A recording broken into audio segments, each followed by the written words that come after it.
This is Net News Network headline news in 3 minutes for Thursday, March 10th, 2022. Ukrainian officials are confirming that 3 people died, including 1 child, in the maternity hospital that was bombed by Russian forces yesterday in Mariupol. Senator Lindsey Graham lashed out at the White House Biden administration for seemingly slowing the transfer or nixing the idea altogether of Polish fighter jets being sent to Ukraine, saying he was dumbfounded by the administration's opposition to the plan. I am beyond dumbfounded the Biden administration is opposing the transfer of Polish Migs to Ukrainian pilots so they can defend their homeland, the South Carolina Republican said on Twitter. Ukraine has begged for fighter jets or a no-fly zone to protect their country. Russia has also confirmed the use of thermobaric bombs or vacuum bombs during the invasion of Ukraine, the UK Ministry of Defense said Wednesday. Vacuum bombs disperse explosive material over a large area that uses surrounding oxygen as fuel when it detonates, creating a blast wave that lasts far longer than conventional explosives. Thermobaric bombs are capable of sucking the air out of a person's lungs, causing them to fill with liquid, or causing a person's lungs to rupture or explode.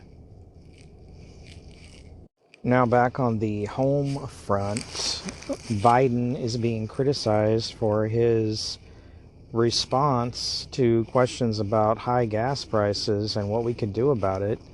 He said he can't do much right now. Russia is responsible.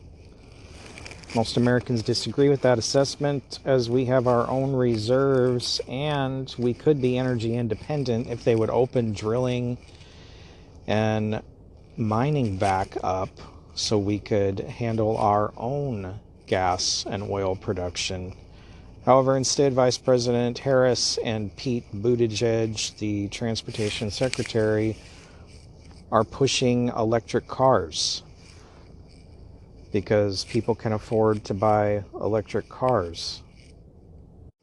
The House passed a sweeping $1.5 trillion omnibus spending package on Wednesday night to fund the government, hours after lawmakers scrapped billions in funding to combat the COVID-19 pandemic amid resistance from Democrats upset about plans to yank already allocated relief from states. About $14 billion in emergency funding of that will be used to boost humanitarian, security, and economic assistance for Ukraine and Central European allies in response to the Russian invasion.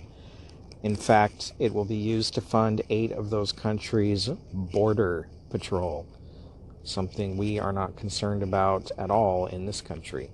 And just in case you thought you were going to ditch that mask on March 18th on public transportation, the TSA has decided that they are going to extend the mask mandate for public transportation until April 18th, even though the Centers for Disease Control and Prevention said most citizens can ditch face coverings.